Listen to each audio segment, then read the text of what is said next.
Próxima atração no canal 25, programa Altos Papos.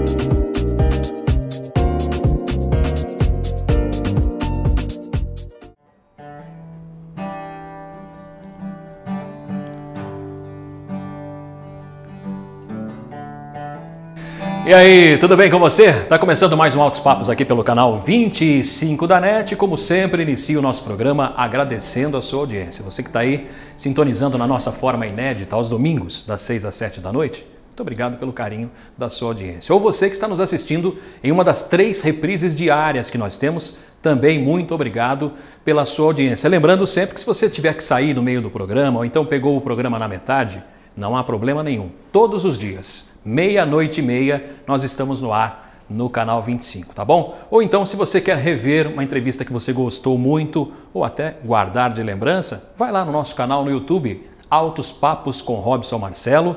Todos os programas estão disponíveis lá também e você pode assistir a hora que você quiser, tá bom? Inicio também agradecendo os nossos parceiros. Quero mandar um beijo especial para todo mundo lá do Espaço Aline Tarício. Obrigado pelo carinho. Já está combinado, amanhã eu tô aí, hein? Eles vão fazer um dia do noivo lá para mim, né? Mas sem a noiva, entendeu? Vai acabar, a hora que terminar, vou embora para casa, nada de igreja, tá certo? Um beijo carinhoso para todo mundo lá, Espaço Aline Tarício. Beijo carinhoso também para o pessoal do Móveis Nasser. Obrigado pelo carinho. Aliás, o Móveis Cedro, né? O Nasser, a Móveis Nasser, eu já mudei o nome da loja lá. Um grande abraço, Móveis Cedro, o Nasser, a Rosângela e também a Graça. Obrigado pelo carinho da parceria. E ainda a responsável por esses lindos arranjos que nós temos aí, a Queca Flores. Queca, beijo para você, está se recuperando aí de uma operação, logo logo vai estar 120%, tá bom? Beijo carinhoso para vocês. Vamos então dar início ao Altos Papos de hoje apresentando os nossos convidados. Convidados especialíssimos, muitas histórias para contar. Eu quero agradecer demais, consegui um espaço na sua agenda para vir bater um papo aqui com a gente, doutor André Benasso. Obrigado pela presença, doutor André. Que é isso. Também estou recebendo aqui meu amigo de longa data, uma pessoa que eu admiro muito e cheio de histórias para contar também, um dos melhores neurocirurgiões do país, Dr. José Carlos Figueiredo Brito. Obrigado por aceitar o nosso convite. Eu que fico feliz, Robson Marcelo e pessoal do Canal 25, de estar presente no Altos Papos. Para mim é um prazer, um orgulho e, por que não dizer, uma satisfação muito grande estar com vocês e com o telespectador. Só essa apresentação você já percebeu aí, temos muita coisa para falar. E ainda estou recebendo aqui mais uma vez o meu amigo que já foi Max, hoje é Giuliano. E você vai descobrir por quê. De repente você assistiu outro programa e falou assim, ué, mas esse aí é o Max, o Robson deve ter bebido no almoço para gravar o programa e errou o nome do rapaz, do convidado. Não, é Giuliano mesmo, a partir de pouco tempo. Giuliano, obrigado por aceitar o nosso convite. Prazer é todo meu estar participando do programa. A gente que já é amigo de longas datas, né? Prazer enorme. Obrigado pelo convite.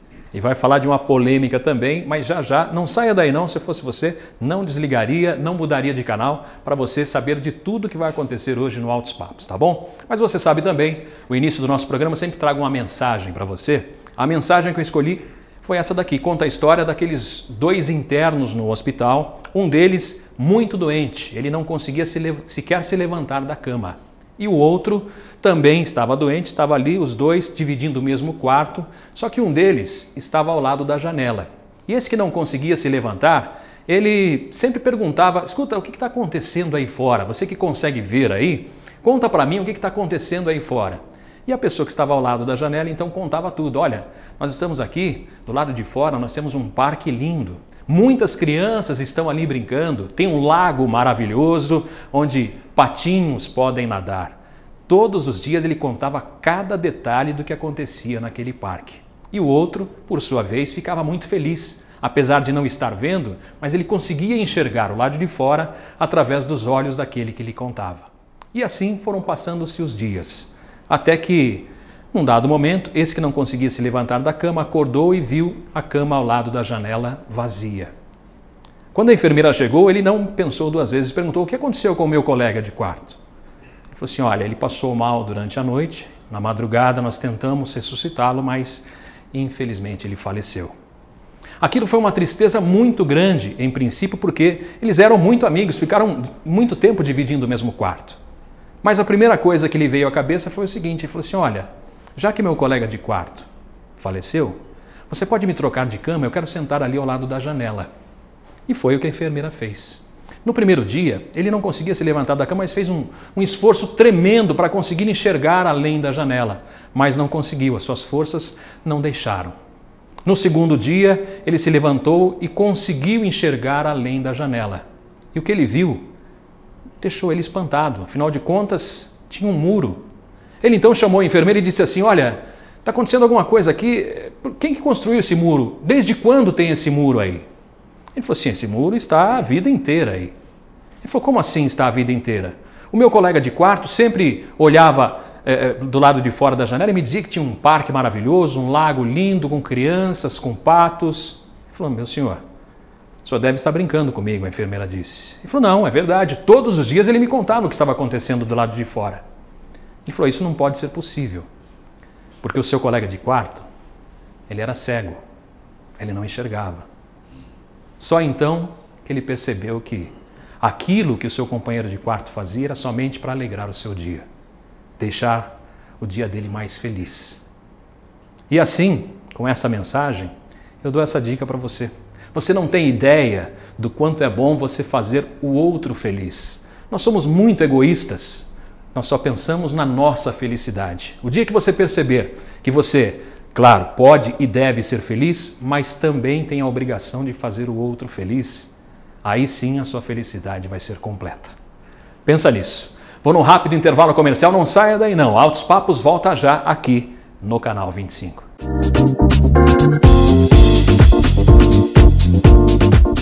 Vem para Móveis Cedro. Aqui você encontra o estofado com a medida, a qualidade e o preço que você procura.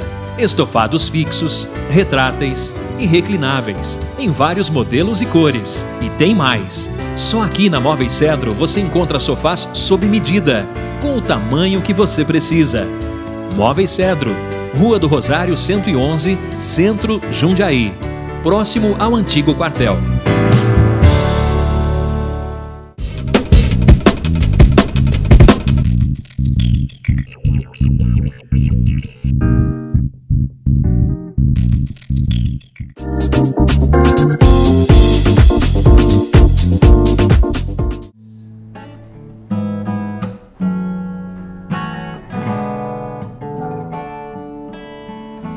E ao som de Eric Clapton, nós estamos de volta aqui no Altos Papos. Lembrando sempre que você que curte essas mensagens, gosta muito dessas mensagens, eu falo do livro, o livro Lições de Vida, que eu fiz e doei para 4 entidades. São elas a Amarati, a Bem-TV, a Pai de Jundiaí e a Casa Transitória lá de Várzea Paulista. Se você adquirir o livro nessas entidades, você estará ajudando automaticamente a entidade que você escolheu, porque toda a renda é revertida para a entidade, tá bom? Você curte, leva essas mensagens para casa, além de levar belas mensagens, ainda ajuda quem realmente precisa, tá bom? A você que já comprou, meu muito obrigado. Se você não comprou ainda, só vou agradecer depois que você comprar. Combinado assim? Vamos dar início então ao Altos Papos de hoje. Convidados especialíssimos, vou dar mais uma vez as boas-vindas ao Dr. André Benassi, ex-prefeito de Jundiaí, ex-deputado federal e mais ex o quê? Dr. André, mais uma vez, obrigado por aceitar o nosso convite. Eu agradeço o convite e tenho o maior prazer de estar presente. Conta um pouquinho do André Benassi. Muita gente conhece o André Benassi, quem é de Jundiaí principalmente, não tem como não saber quem é André Benassi, mas pouca gente conhece a infância de André Benassi.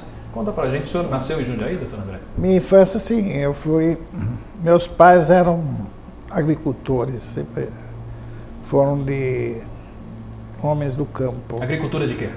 A princípio era o café, depois aí variou, entrou banana, tomate, uva e aí frutas, mas a princípio foi o café. Então, o senhor nasceu aqui, que bairro? O senhor lembra? Eu nasci no Gordadouro. Em Gordadouro? Onde Gordadouro, ainda sim. Conta um pouquinho da infância do André Benassi. O André Benassi era sapeca? Era, sim. Era quietinho? Não, era realmente muito levado.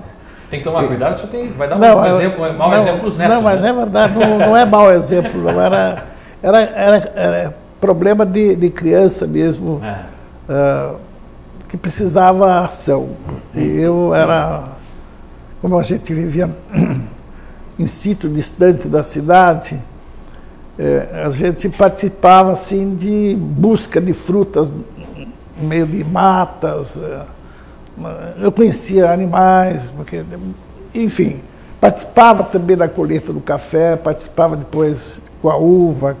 Já a gente vai dar continuidade a tudo isso aí, vamos saber um pouquinho mais da vida do Dr. André Benassi, mas quero dar as boas-vindas também ao Dr. José Carlos Figueiredo Brito, Dr. Brito, conhecido carinhosamente, mundialmente conhecido como Dr. Brito. Dr. Brito, mais uma vez, obrigado por aceitar o nosso convite. Eu que fico feliz de estar aqui com vocês e eu agradeço esse mundialmente conhecido, né? Realmente não é para tanto, né, Robson?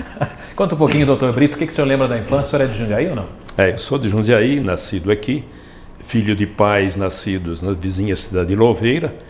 Meu pai era um senhor que trabalhava na ferrovia, na antiga Companhia Paulista, Estradas de Ferro, e minha mãe era do lar. Famílias assim, bastante, digamos assim, estabelecidas na cidade. E eu tive um irmão, que era o Nelson Álvaro, o Nelsinho, que era diretor do colégio do Geva, do colégio Romero Pereira, mais velho que eu. E eu nasci, cresci e tinha uma grande paixão na época da infância. Aliás, duas paixões. Uma delas era querer ser médico, que era uma finalidade não apenas minha, mas de todos os jovens. Acho que é criança, é médico, bombeiro, policial, né? Principalmente isso, essas três principais aí. E além disso, eu queria jogar futebol. Eu gostava demais de futebol. E com 8 anos, 9 anos, jogava no São Paulinho, com o pessoal não lembro o nome do treinador agora, acho que era o Moretti, na época. E eu jogava bem com o pessoal mais velho. Mas a minha mãe, que era assim muito preocupada com os filhos, né? Aliás, até protetora demais dos filhos, ela achava que o futebol naquela época, né? Década de 50, 60, 50 para 60, nessa época o futebol não era como é hoje, um futuro promissor para um jovem. Então eu fui para o basquete, fui jogar basquete. Com 8 anos, 9 anos, eu me inscrevi na escolinha do professor Brás, João Francisco Brás, que era realmente um dos ícones do basquete mundial, e eu fui jogar basquete. Apesar da altura, 1,74 m. Era exatamente isso que eu ia falar, né? Exato, mas naquela época, Robson e telespectador, na época de década de 60, quase começo de 70, a altura não era tão importante assim. Os pivôs de basquete no Brasil, eles tinham 1,90 m, os pivôs. E eu tinha 1,74 m, e mantive essa altura até hoje. Com 1,74 m eu jogava de ala, não era armador. E eu fui crescendo, coisa e tal, e com o basquete a possibilidade de fazer medicina apareceu. Eu fiz faculdade de medicina, entrando na faculdade com 18 anos, eu fiz faculdade de medicina, mercê inclusive de bolsa de estudos pelo próprio basquete. A gente vai falar de basquete, vai falar de medicina também. Afinal de contas, a gente quer saber um pouquinho mais dessa história, mas vamos deixar isso para os outros blocos. Deixa eu dar as boas-vindas ao meu amigo Juliano, que já foi Max. Juliano, eu falei no telefone para ele que é difícil chamar ele de Juliano. Juliano, obrigado por aceitar o nosso convite, viu? Mais uma vez, eu que agradeço. Olá a todos os telespectadores, a você, Robson, obrigado mais uma vez. Todos os convidados, olá. Um prazer estar aqui hoje ao lado de grandes pessoas, né, inteligentes, que têm muitas histórias para contar. Conta um pouquinho da sua história, você é de onde? Quem não assistiu o outro programa que você participou? Fala um pouquinho de você. Nascido aqui em Jundiaí, na cidade de Jundiaí. Na verdade, bem cedo eu já fui morar em Itupeva por conta da minha família, meus pais. Meu pai veio do Paraná, né? Que cidade do Paraná? Ele é de Umuarama. Umuarama, cidade grande, não? 100 mil pessoas? É uma cidade pequenininha, mais ou menos. É, umas 100 mil. Por aí. E ele veio com o sonho de ser cantor também, veio com uma dupla sertaneja, que era Tião e Toninho. E veio a partir daí o meu sonho, né, na música. Comecei com 6 anos de idade.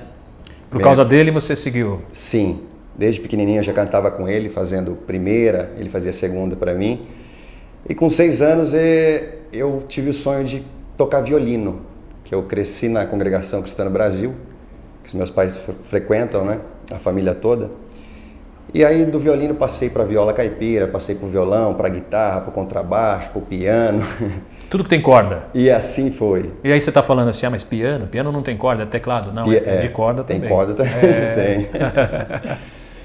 Montei a minha primeira banda, que foi uma banda de rock, cover do Metallica. Tinha faixa de uns 12 anos, mais ou menos. E aí fazia uns recitais, tal, tocava com a banda e tudo mais. E aí recebi a primeira proposta de dupla sertaneja. Como meu pai veio do sertanejo, eu cresci ouvindo. Que foi com o Capela. Isso. Com 12 anos, você estava no meu programa. Eu me lembro até que eu brinquei com você. Seu pai sabe que você está aqui? Exatamente. Com o Capela. E a gente teve uma trajetória bacana também. Fomos calouros do Raul Gil. E assim foi, né? E a minha trajetória foi indo. Fui para o Sul também, num outro projeto que foi muito bem aceito, na região sul do país.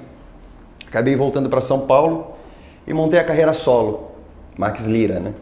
Isso. Aí recebi uma... Calma, não vamos falar disso não. Calma, vamos segurar. Ele quer contar tudo já, mas eu quero segurar a audiência. Eu sou igual o ratinho, tem que segurar a audiência. Você não pode perder não. Nos outros blocos a gente vai contar a história do que aconteceu com o Juliano. Por que ele trocou de nome? Né? Ele era Max, trocou de nome. Numerologia, será? Será? Daqui a pouco eu conto para você. Já que você falou que você fez uma banda cover do Metallica, a gente podia encerrar uma com uma deles. Pode ser ou não? Pode ser. Pode ser? Vamos lá, vamos encerrar esse bloco então com Juliano.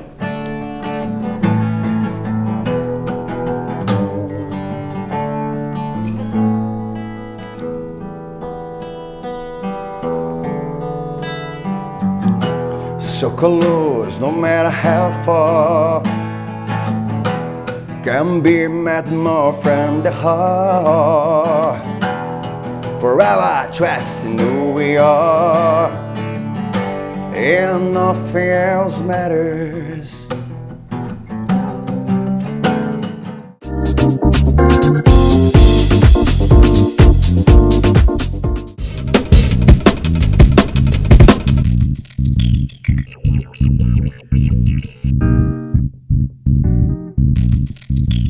Vem para Móveis Cedro. Aqui você encontra o estofado com a medida, a qualidade e o preço que você procura. Estofados fixos, retráteis e reclináveis, em vários modelos e cores. E tem mais! Só aqui na Móveis Cedro você encontra sofás sob medida, com o tamanho que você precisa. Móveis Cedro, Rua do Rosário 111, Centro, Jundiaí. Próximo ao antigo quartel.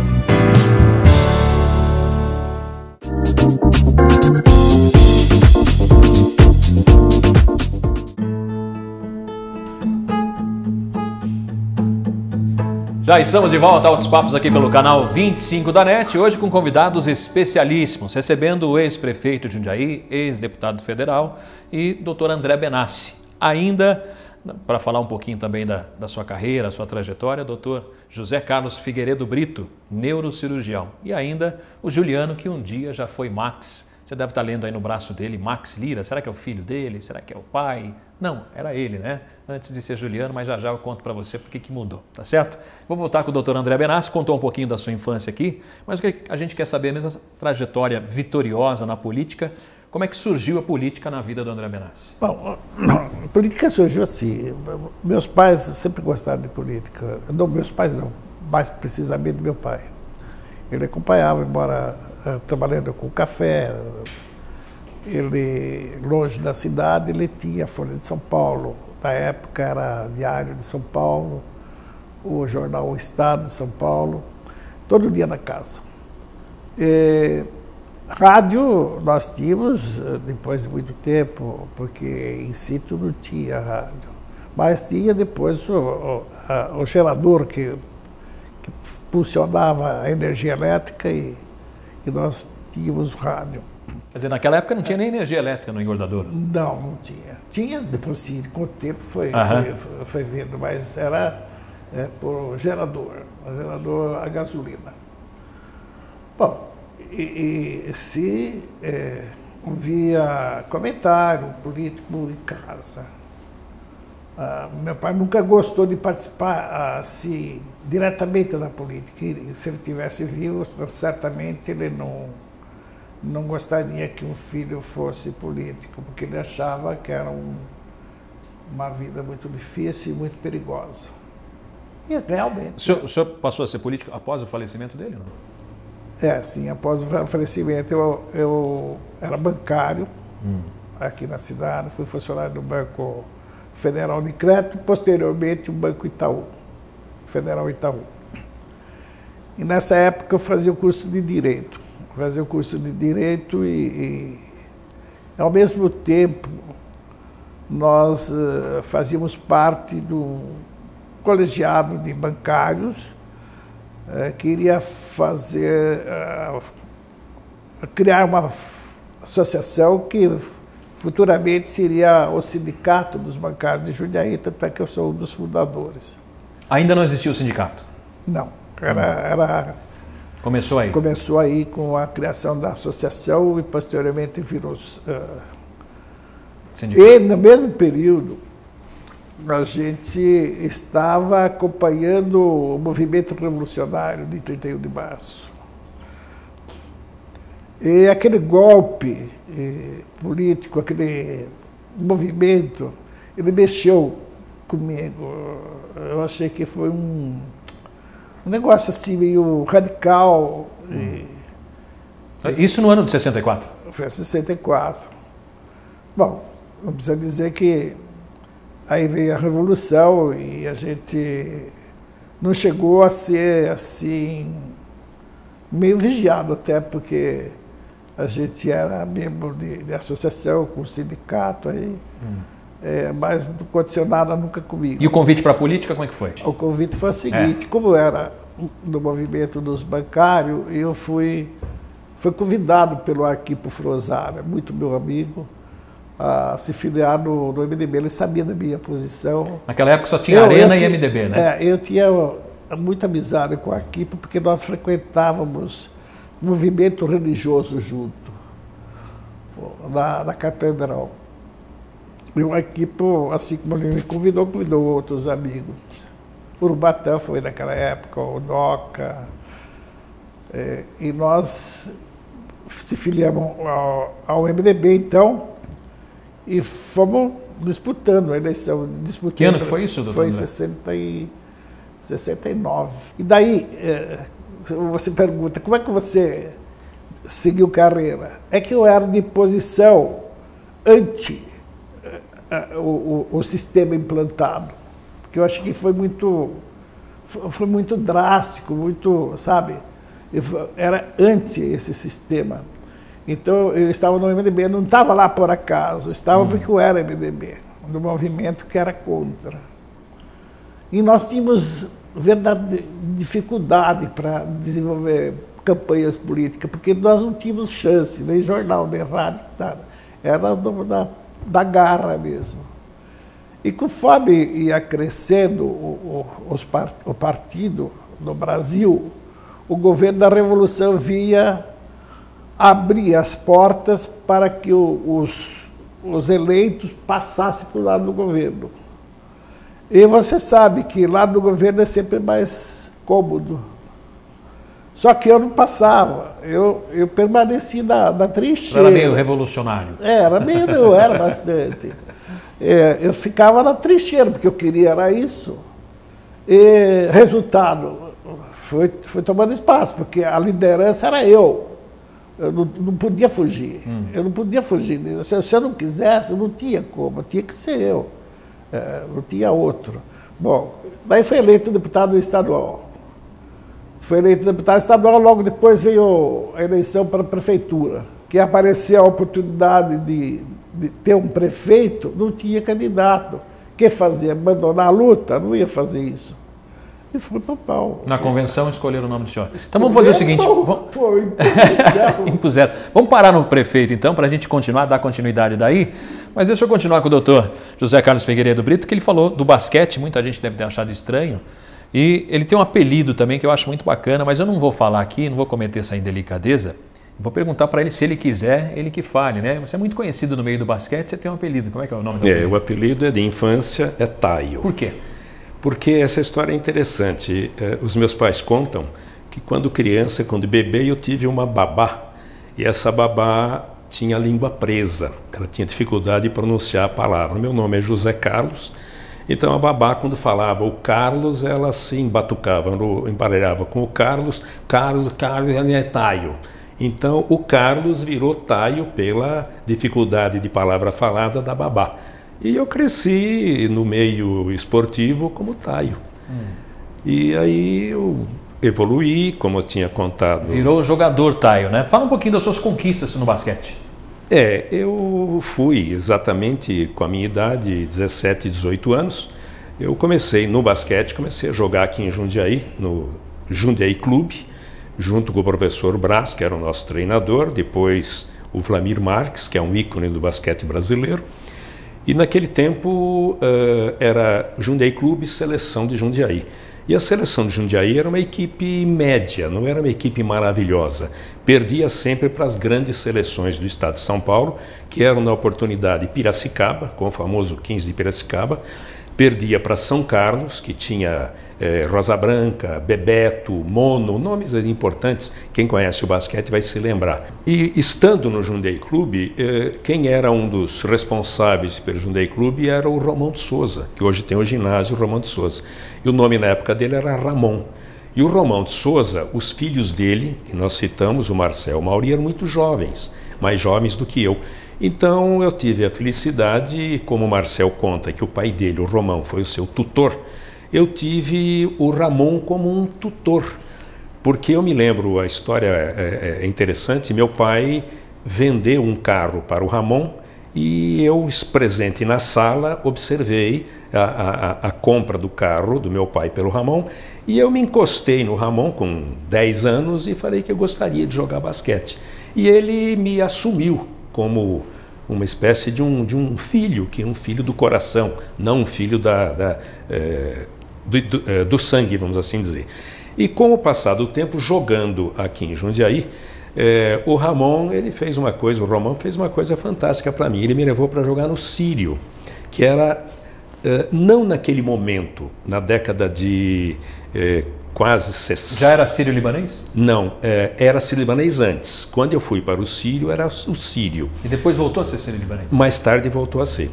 E nessa ocasião, o Sírio era uma equipe boa, mas não era uma equipe maravilhosa como veio a ser depois, com o Marcel, com o Oscar e tudo mais.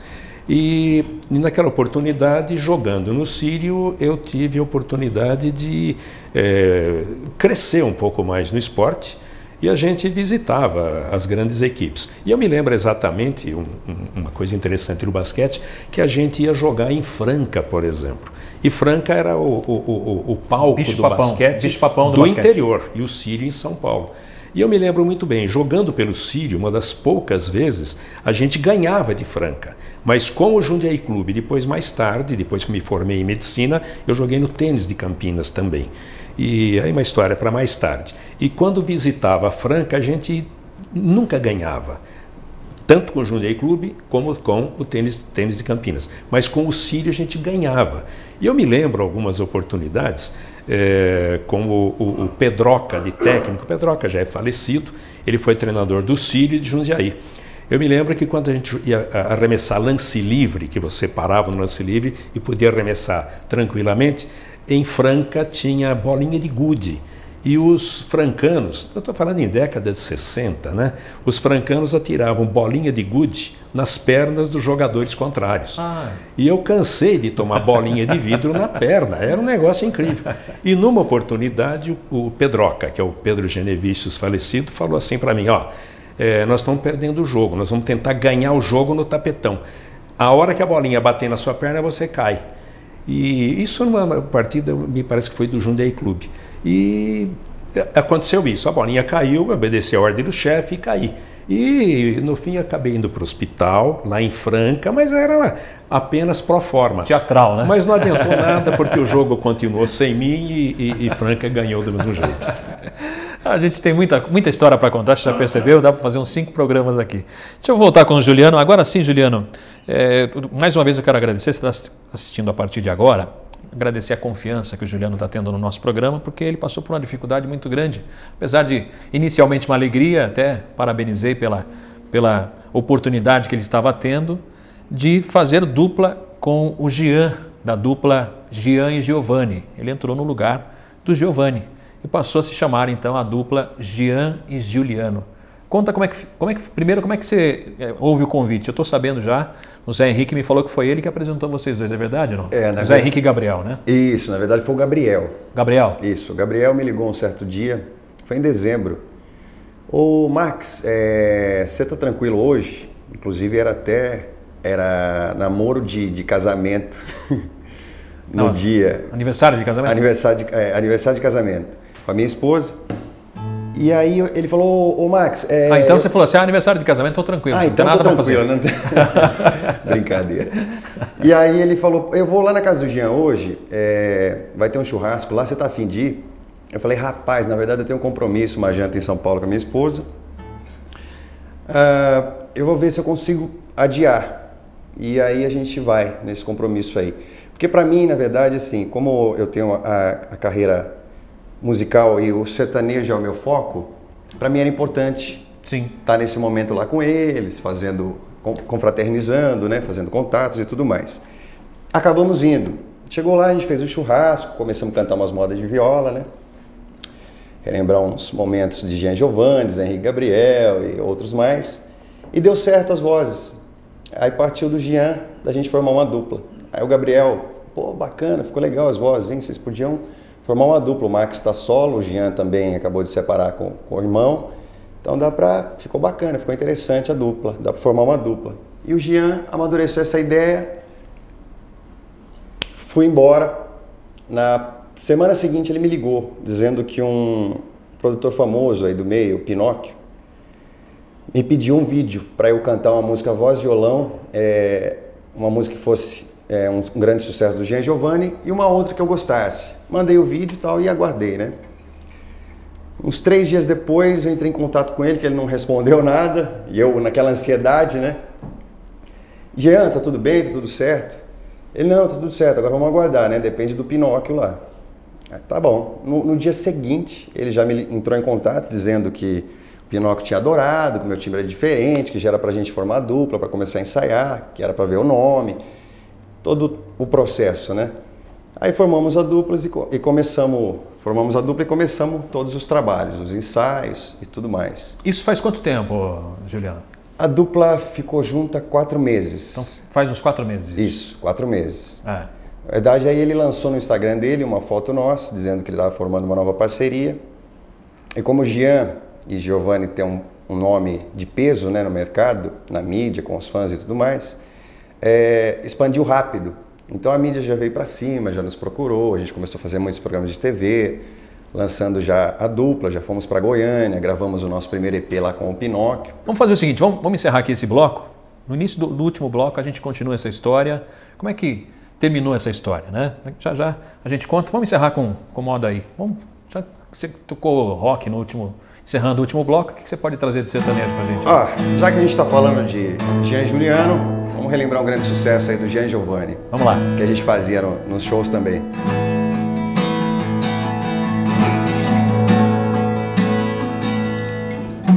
A gente morou e cresceu na mesma rua, como se fosse o sol e a lua, dividindo o mesmo céu.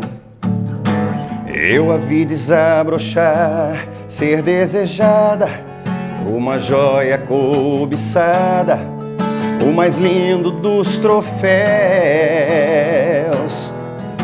Eu fui seu guardião, eu fui seu anjo amigo, mas não sabia que comigo por ela carregava uma paixão.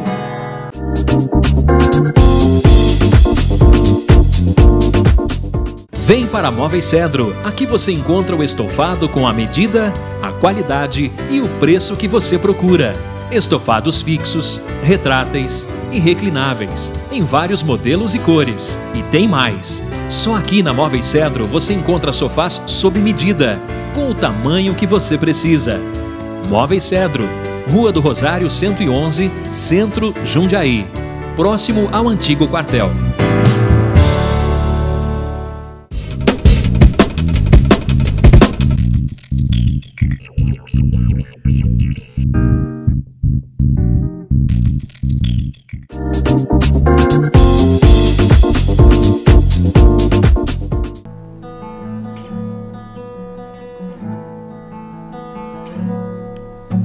Já estamos de volta, Altos Papos aqui pelo canal 25 da NET. Para você que está chegando agora, seja muito bem-vindo. Obrigado pelo seu carinho, pela sua audiência. Hoje o Altos Papos recebendo aqui para Altos Papos realmente ex-prefeito de Jundiaí, ex-deputado estadual, federal, ex-vereador de Jundiaí, doutor André Benassi. E ainda para falar um pouquinho das suas histórias do basquete, falar um pouquinho, a gente vai entrar agora no último bloco, falar sobre medicina, um dos neurocirurgiões mais respeitados do país, Dr. José Carlos Figueiredo Brito, e ainda o Juliano, ex-dupla com o Jean e Juliano. Se você está pegando agora, você não entendeu nada, eu vou voltar com ele então. Essa alegria toda, a gente tem um amigo da gente, né, para fazer dupla com um cara tão conhecido. Aliás, eu tenho uma amizade de muito tempo com Jean e Giovanni, né, os dois, através da rádio, a gente fez várias promoções juntos. Então, foi uma alegria muito grande saber que você estava iniciando uma carreira que para mim era promissora ao lado do Jean, né? Essa alegria toda durou 4 meses, só conta pra gente por quê. Com certeza. Na verdade, assim, eu acho que os problemas começaram de lá de trás, da separação da dupla Jean e Giovanni, né? Na verdade, o Jean me contava que há 4 anos atrás, o irmão, o Giovanni, já não estava tão mais interessado na dupla. E a partir daí começaram os problemas e tal, até chegar a separação, o momento da separação. Uhum. E quando a gente começou toda essa história, como dupla Jean e Juliano, esse projeto, foi muito bem aceito pela mídia, pelos fãs mesmo, que era os fã-clubes, né, a nível nacional do Jean Giovanni, me aceitaram muito bem, assim. Inclusive a gente gravou o DVD no dia 14 de março, lá no CTN, Centro de Tradições Nordestinas, tinha 12 mil pessoas. E foi fantástico, puta energia, todos os fã-clubes presentes, a mídia, a imprensa, grandes amigos da gente, pessoal, né, e tudo mais. E, na verdade, começaram a rolar alguns atritos por conta de coisas pessoais, assim. O Jean, infelizmente, ele está numa fase muito boa... Pessoal. Que não vem ao caso também, mas isso acabou interferindo no nosso projeto. E a separação da... Tinha muita discussão, não? Vocês discutiam sobre repertório, sobre negócio, sobre shows? Sim, como é que era? Sobre cenário, sobre como que a gente ia montar o show, o repertório e tudo mais, essas discussões de trabalho, né? Mas assim, nada pessoal. Tanto que para mim era uma grande oportunidade estar nesse projeto. Como foi? Hoje, graças a Deus, eu fiquei conhecido com o nome Juliano nacionalmente, por conta do projeto, né?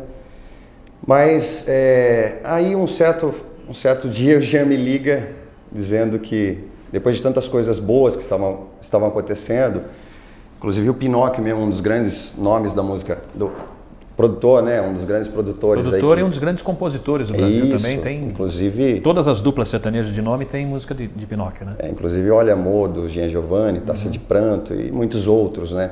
Zezé de Camargo, Jorge Mateus da atualidade, Gustavo Lima, um monte de artista, ele que fez a produção e acabou acontecendo, né? Então, inclusive, ele estava apostando muito na dupla, assim. Inclusive, ele até fez um elogio no Instagram dele, a gente estava no Balanço Geral lá de Goiás. Ele postou uma foto nossa, tirou uma foto da TV dele e postou me elogiando e tal. E eu fiquei muito feliz com isso, por receber um elogio de um cara que é um ícone, né, da música sertaneja. Um cara que eu sempre admirei, cresci ouvindo e o meu sonho era gravar com ele e tive essa oportunidade de produzir o EP da dupla com ele. E aí ele fez um convite também pra gente, que ia ser dia 5 agora, um projeto de carreira dele. Meus Amigos, Minhas Músicas, vai chamar o DVD. Todo mundo que fez sucesso com as músicas dele, composição, né? As composições que ele fez, entre Jorge Mateus, Daniel, Jean Giovanni, aí no caso seria a dupla nova, né? Jean Juliano e muitos outros. E a gente foi convidado para esse projeto. Então tinha muita coisa boa acontecendo e muitas pessoas envolvidas também, né? Mas você parou na ligação do Jean para você? Isso. Tocou o telefone, você atendeu, opa, mais um show? Não. O que era? Na verdade, o Jean me ligou. Ô, Juliano, tudo bem? Eu falei, tudo bem, e você? Então, Juliano, eu preciso conversar com você. Na verdade, eu vou parar a minha carreira, eu não estou mais afim de continuar. Por um monte de problemas que você já viu e tal, e a gente também já não está por conta desses problemas todos, a gente também já não está se combinando tanto assim. E não quero mais. Assim. Por telefone. Por telefone. Isso te deixou muito chateado, né? Porque afinal de contas poderia ter te chamado. Vamos Claro, sentar, vamos conversar. Como né? a gente formou dupla. Quando ele me fez a proposta, eu fui para São Paulo, sentei na casa dele, olho no olho.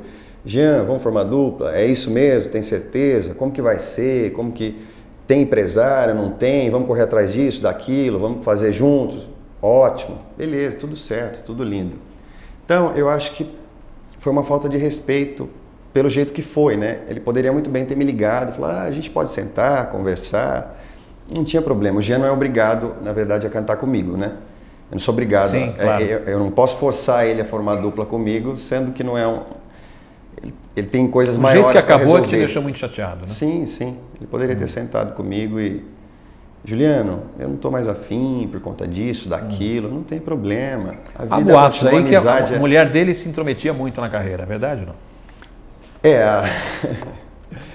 Acho que foi um dos motivos também que acabou, né, a dupla com o irmão, por conta de mulher estar envolvendo. Mas é um estilo de vida dele, né? Ele dá essa liberdade e...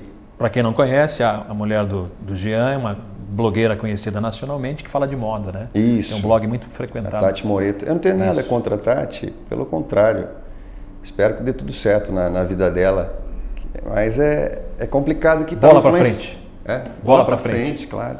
Que Deus abençoe. Você pretende seguir a sua carreira? Com certeza, já estou seguindo. Dupla já. não? Não. Por enquanto não, né? Por Melhor enquanto não. Surge uma proposta muito bacana, né? Acho que a gente tem que estar sempre aberto a bons negócios. Certo. Deixa eu voltar aqui com o Dr. André Benassi.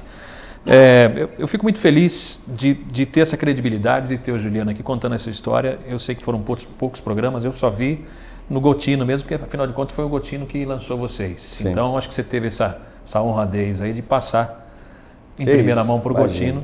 Mas eu fico muito feliz da credibilidade que você está dando no nosso programa de contar essa história. Prazer enorme, que é isso. Fico feliz mesmo. Amigo. Vou voltar com o Dr. André Benassi aqui. Vamos falar agora de prefeitura, Dr. André Benassi. O senhor foi vereador 2 vezes, deputado estadual, e aí surgiu o convite para a prefeitura. A primeira eleição que o senhor concorreu, o senhor já ganhou. Foi em 82. 82. Na verdade, era uma eleição muito difícil, porquanto eu estava já PMDB, né? Aí já era PMDB. E tinha o PDS, que era sucessor da Arena. Da Arena. E herdou todas as lideranças da Arena. E nós não, a liderança que nós fomos fazendo, que foi até bom. Liderança nova e tal. E nós tínhamos, pela frente, adversários muito fortes.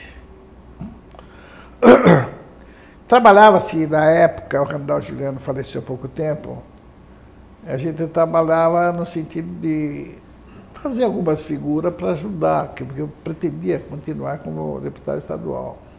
Mas não deu certo. Acontece que veio o Valmor, veio o Rubens de Luca, na última hora ele abandonou também, nos deixou. E eu estava passando férias em Itanhaém. O Randall, que trabalhava comigo, chegou e falou assim, André, não vai ter jeito, você vai ter que sair mesmo. Era em fevereiro isso. Eu falei, como? As eleições seriam em outubro. Não, a eleição seria, nem lembro, acho que era outubro, naquela época. Outubro, novembro, não lembro. Você vai ter que sair, porque não tem candidato, nós temos que preencher a legenda era legenda e sublegenda. Contra 3 do PDS, falei, se tiver que sair, fazer o quê? Eu falei, mas eu não queria sair. Não, mas não tem jeito, tem que ser você. Então você sair, o Valmor deve sair, você, o Valmor. O Valmor também não vai deixar, eu falei, o partido, não vai não, ele falou, agora encerrou e ele não vai sair. Muita gente fala, eu tive o prazer de conhecer o seu irmão, José Benassi, e claro que o senhor venceu as eleições por causa do seu trabalho, mas diz que o trabalho dele era muito importante nos bastidores. O que o senhor tem a dizer?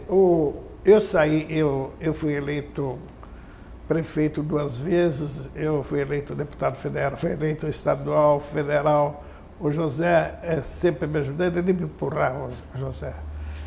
Essa última eleição que eu disputei a Câmara, eu cheguei a pegar quase 90 mil votos, eu achava que 90 mil votos já dava, e acabei ficando fora. Mas se o José estivesse vivo, eu não ficava fora, porque ele enfrentava a barra da família. Meus irmãos não queriam que eu disputasse a eleição, nunca quiseram. Só tinha o José que gostava, o Sérgio, a minha irmã, a mais velha, a Terezinha, mas os outros meus irmãos não queriam, tá certo? Então é difícil você disputar a eleição. Então acabei ficando fora, não disputei mais outras eleições. O que o senhor se orgulha de ter feito como prefeito? Olha, eu me orgulho de tudo, viu? Eu acho que, a princípio, eu achei que eu peguei um grande um problema na mão. Foi realmente um problema muito sério. A cidade estava em dificuldade, tinha praticamente terminado o período de ditadura, né? Estava no fim já. Mas os municípios estavam cercados, porque os municípios não recebiam verba, né? Aquele problema todo. A cidade tinha passado por uma dificuldade muito grande, por causa do endividamento com esse prefeito, não vou nem citar o nome, porque é bobagem, que tinha deixado, e estava praticamente falida a cidade, não se podia fazer quase nada, e havia uma expectativa muito grande da cidade, porquanto eu fiz um trabalho com entidades de bairro, aquela coisa toda, uma esperança de que eu fosse revolucionar a cidade, e de fato aconteceu. Quando eu cheguei na prefeitura, que não tinha recurso, mas o mais importante de tudo isso não foi o que eu fiz, não foi o trabalho que eu fiz. A participação comunitária, acho que o doutor Brito lembra muito bem, a participação comunitária foi assim, coisa assim espantosa. Nós trabalhamos, como eu não tinha dinheiro, eu tinha que movimentar com a comunidade. E como eu tinha trânsito fácil na comunidade, nós fazíamos reuniões às noites. E toda a pavimentação da cidade, e foi feita naquela época, foi feita assim, comunitariamente. E daí foi uma beleza, porque a cidade, com esse trabalho, ela ganhou força pelo seguinte: nós conseguimos levar rede de água e esgoto, conseguimos fazer unidade de escola e pré-escola, unidade de saúde, pavimentação em toda a cidade, galerias, canais de córregos. Fizemos até naquela época, começamos a despoluição do rio naquela época. Quando se falava nisso, parecia um espanto, era até... passava até vergonha, mas como é que você vai despoluir o rio numa extensão enorme? Mas aconteceu. Foi um trabalho visionário. O Jaime Martins foi um persistente trabalhador em cima disso. O Luiz Chaves, lembra do doutor Luiz Chaves? O Batista Moura, João Batista Moura, que esteve lá com a gente, é um químico formado na Duratex, que também participou, e outros tantos, assim como o doutor Brito participou depois na administração com a gente, na saúde, que também foi uma revolução, né? Foi muito bonito isso. Eu me orgulho de tudo que eu fiz. Doutor Brito, eu queria saber do senhor como é que surgiu a neurocirurgia na sua vida, essa especialidade. É verdade. Eu fiz faculdade de medicina na cidade de Sorocaba. Jundiaí não tinha faculdade na época. E terminando a faculdade, eu gostava muito de coisas, digamos assim, de cérebro, coisas neurocientíficas, coisas até espirituais. E eu não queria fazer psiquiatria e tinha uma habilidade cirúrgica desde o 4º ano da faculdade. Havia feito plantões em obstetrícia, em cirurgia geral, e os preceptores diziam que eu tinha uma mão boa para cirurgia. Aí eu prestei concurso no Hospital das Clínicas, em São Paulo. Eu queria lembrar 2 fatos interessantes para o nosso telespectador. No Hospital das Clínicas, eu aprendi algumas coisas que eu gostaria de passar para o nosso telespectador. Por exemplo, no estágio de pronto-socorro de neurocirurgia, nós atendemos uma vez, tínhamos uma criança de cerca de, digamos assim, 8, 9 anos, e essa menina estava desenganada pelos médicos. Tinha um problema cerebral grave, era um traumatismo crânioencefálico grave, e essa menina estava desenganada. E na visita do grupo de neurocirurgia, eu era o mais, digamos assim, o mais humilde, eu era o R1. E lá tinha o R2, R3, R4 e os grandes preceptores. E quando a gente passava a visita, a mãe não conseguia falar com os de cima, falava para mim. Toda vez que se falava em desligar o aparelho, isso acontecia desde a década de 70, toda vez que se falava que ia desligar os aparelhos e a menina iria, por falta de oxigenação, falecer, a mãe falava assim, saía lágrimas nos olhos da menina. E eu achava aquilo que eu deveria passar. Seria a eutanásia. Seria mais ou menos uma eutanásia. Vamos desligar o aparelho porque o cérebro já não tem mais possibilidade de reagir. Só que eu passava isso para os mais velhos, eu era um R1 apenas. Hoje a situação seria diferente. Eu não tinha poder de decisão, mas eu passava essa informação para os mais velhos. E os mais velhos me diziam, olha, isso aí é apenas um fator reflexo, isso não deve estar acontecendo, o tronco cerebral, que é a haste que sustenta o cérebro, que está soltando essa lágrima, coisa e tal. Isso foi no mês de março de um determinado ano da década de 70, 80. Em outubro, os aparelhos, em virtude daquilo que eu passava para os mais velhos, pela informação da mãe, os mais velhos, os mais velhos optaram por não desligar o aparelho naquela oportunidade. Eu saí do meu estágio de pronto-socorro e fui para a minha vida, Hospital das Clínicas. Em outubro, março para outubro, dá 6 meses depois, 7 meses depois. Em outubro, passando visita no Hospital da Beneficência Portuguesa, quem eu encontro no leito? A menina e a mãe. Aí eu tive uma das maiores informações que poucos médicos têm. Conversando, a menina estava confusa, mas consciente, e ela me dizia, olha que história, ela me dizia que ela, inconsciente, em coma profundo, ela conseguia perceber que iriam desligar o aparelho dela e ela não tinha movimentação. Não podia falar, não podia mexer os olhos, não podia mexer o corpo. Manifestar. A única manifestação que ela poderia ter era chorar. Então ela chorava e ninguém chegava a perceber aquele choro a não ser a mãe. Então a menina viveu, eu acredito que esteja viva até hoje, felizmente, ela viveu à custa das lágrimas dela. Isso mostra o seguinte, eu aprendi desde a década de 70, 80, que medicina não é só bisturi, medicina não é só medicação, medicina não é apenas tirar a história e medicar, também é a parte espiritual. Isso é muito importante do ponto de vista, isso foi no tempo do Hospital das Clínicas.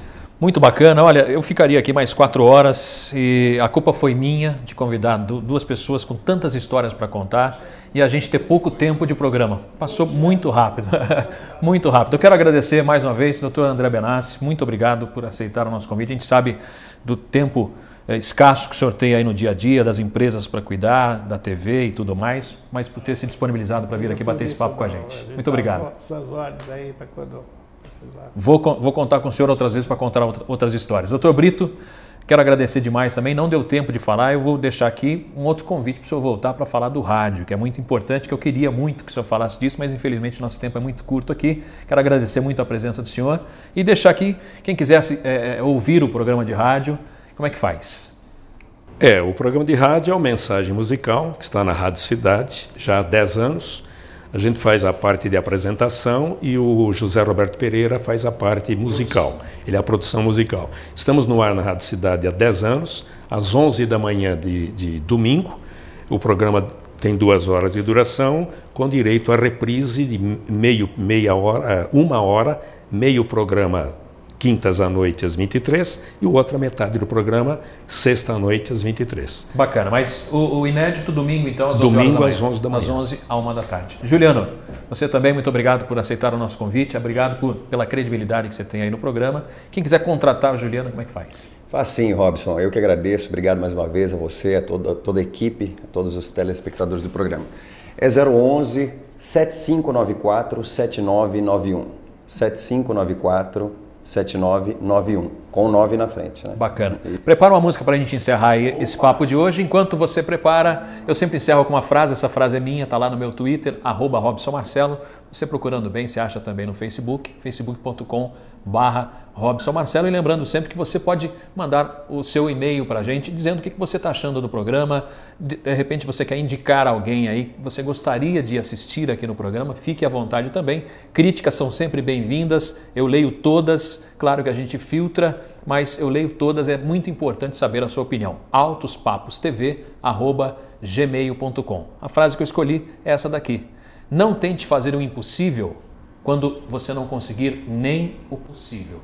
Pensa nisso, até qualquer hora a gente se vê aqui no canal 25, encerra com Juliano. Fazer minha música de trabalho, a música chama Pipa.